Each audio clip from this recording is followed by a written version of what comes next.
अस्सलामुअलैकुम नाज़रीन, आप देख रहे हैं PC world news. Pakistan Sunni Tehreek के ज़ेरे एहतमाम मशअल बरदार मिलाद रैली ज़िला कौंसल से चौक घंटाघर तक निकाली गई।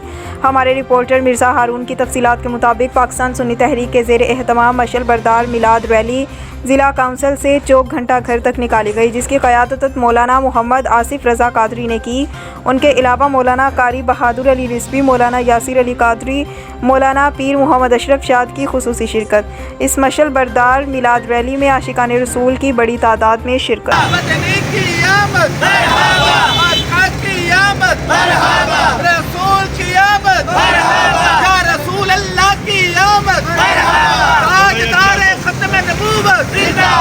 जिंदाबाद